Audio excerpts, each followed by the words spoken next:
जय श्री राम भक्तों स्वागत है आपका हमारा चैनल देववाणी में।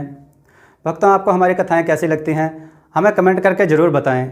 भक्तों, हमारी कथाओं को लाइक अधिक से अधिक करें, इन्हें शेयर करें और हमारे चैनल को अधिक से अधिक सब्सक्राइब करें। भक्तों, आपसे एक गुजारिश है, हमें इंस्टाग्राम पर फॉलो करें जिसका लिंक डिस्क्रिप्शन में दिया गया है। तो चलिए शुरू करते हैं आज की कथा। जय श्री राम भक्तों। दोस्तों, ये कथा बहुत ही सुंदर है। एक साधु जिन्हें पता लग गया कि ये भोजन वैश्यावृत्ति से कमाया हुआ है।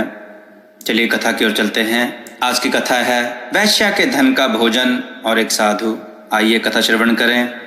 वृंदावन में श्रृंगार वट में कुछ दूर यमुना तट पर झाड़ो मंडल नामक स्थान में एक अति प्राचीन वट वृक्ष के नीचे व्यासासन पर विराजमान एक तेजस्वी महात्मा, जिन्हें लोग सिद्ध बलराम दास बाबा के नाम से जानते हैं, उनके चारों ओर बैठे हैं अगणित श्रोता, जो नित्य दूर दूर से उनका श्रीमद् भगवत गीता पाठ सुनने के लिए आते हैं।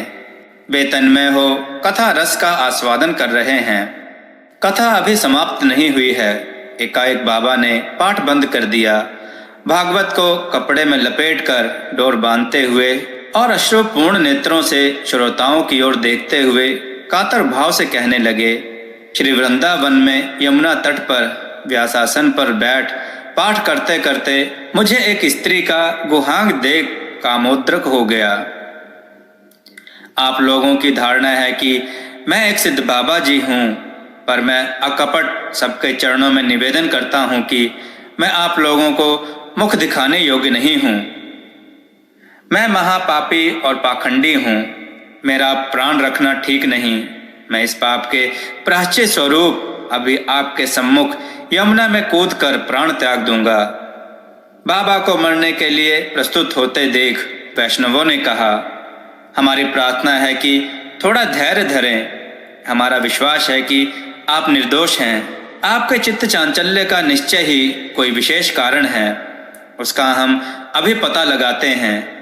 कृपया कर यह तो बताएं कि आज आपने प्रसाद कहाँ ग्रहण किया था। बाबा ने कहा, आज गोविंद मंदिर में प्रसाद पाया था। उसी समय 3 वैष्णव गोविंद मंदिर गए। पूछताछ करने पर पता चला कि उस दिन का महोत्सव कलकत्ते की एक वृद्धा वैश्या के पापर्जित धन द्वारा अनुष्ठान हुआ था।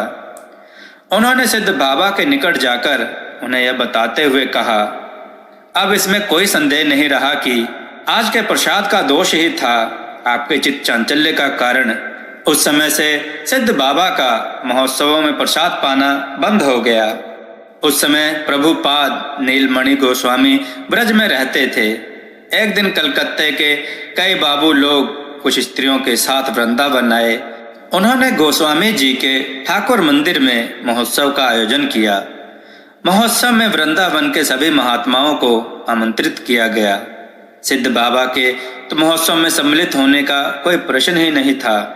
उनके लिए प्रसाद की 2 पत्तलें उनके स्थान पर भिजवा दी गईं। उनके सेवकों का नियम था कि जब कभी कहीं से प्रसाद आता, बाबा को बताकर उसे कोठरी के भीतर एक छीके पर रख दिया करते। इस बार भी उन्होंने ऐसा ही किया। सिद्ध बाबा ने कोठरी के भीतर जाकर सम्मान पूर्वक प्रसाद की ओर दृष्टिपात किया। जैसे ही उनकी दृष्टि उस पर पड़ी, उसमें से ताजे रक्त की कुछ बूंदें टप टप कर नीचे गिर पड़ी। जिस कपड़े की झोली में प्रसाद रखा था, उसका निम्न भाग खून से सन गया। उसी समय उन्होंने नीलमणि प्रभु को बुलवाया। गोस्वामी जी सिद्ध बाबा के आह्वान पर सब कार्य छोड़कर उसी समय भागे चले आए। उन्हें यथाविधि प्रणाम कर और आसन पर बिठाकर धीरे धीरे बोले, गोस्वामी जी, मेरा सर्वनाश कर तुम्हें क्या मिलेगा। मैं ठहरा रूखी सूखी रोटी के टुकड़ों का भिखारी, पर देखो तुमने यह सब क्या भेजा है। तुम्हारे प्रसाद में रक्त कैसे टपक रहा है। जैसे ही गोस्वामी जी ने छीके पर नजर डाली, वे उनमें से रक्त के बूंदे टपकते देख अवाक रह गए। उन्होंने अपने स्थान पर जब बाबू लोगों से पूछताछ की तो पता चला कि उस उत्सव का भी आयोजन वैश्यावृत्ति से अर्जित धन से ही किया गया था। सिद्ध बाबा ने प्रसाद फिकवा दिया और स्थान को गोबर से लिपवा कर भली भांति परिष्कार करवाया। प्रश्न यह है कि और लोगों ने भी तो उसी प्रसाद का सेवन किया था, उन्हें किसी को इस प्रकार का अनुभव क्यों नहीं हुआ? इसलिए कि उनकी आत्मा इतनी शुद्ध नहीं थी। गंदे कपड़े पर दाग नहीं दिखता, स्वच्छ पर झट झलक जाता है। भजन निष्ठ महात्माओं के भजन की शक्ति वस्तु के वास्तविक स्वरूप को अपने आप प्रकट कर देती है। सिद्ध बाबा श्री कृष्णदास बाबा जी महाराज के शिष्य थे। सदाचार और वैराग्य का वे कट्टरता से पालन करते थे। कभी स्त्री संभाषण नहीं करते थे, स्त्री का दर्शन भी नहीं करना चाहते थे। मंदिर में दर्शन के लिए जाते समय नेत्रों पर वस्त्र बांध लेते थे और लठिया के सहारे पथ पर चलते थे। एक दिन वे इसी प्रकार श्री राधा रमन जी के दर्शन करने गए। राधा रमन जी के सेवित मधुसूदन गोस्वामी पाद मंदिर के द्वार पर बैठे थे। सिद्ध बाबा को देख वे सम्मान पूर्वक उठ बैठे और अभिवादन कर बोले, बाबा आप इतने वृद्ध हो गए हैं, आपका देह जैसे अस्थि पिंजर हो रहा है, अस्थियों से मांस लटका पड़ रहा है, फिर आप स्त्रियों से इतना भय क्यों खाते हैं? सिद्ध बाबा ने कहा, महाप्रभु ने कहा है कि वैरागी वैष्णव साधु के लिए स्त्री दर्शन निषेध है। जब तक देह में हाड़ मांस और रक्त रहता है तब तक काम प्रवृत्ति जागरूक रहती है। वैरागी को बहुत सावधान रहने की आवश्यकता है। सिद्ध बाबा किसी के सदाचार में कोई त्रुटि देखते तो उस पर शासन किए बिना न रहते। जो भी उनके पास जाता उसे इस बात का भय रहता कि उसकी कोई त्रुटि उन्हें ना दिख जाए। उत्कलवासी श्री जगदानंद दास बाबा मदन मोहन ठौर के श्री नित्यानंद दास बाबा से वेश ग्रहण कर तीव्र वैराग्य के साथ रागानुगा भजन करते थे। एक दिन वे सिद्ध बाबा के दर्शन करने गए।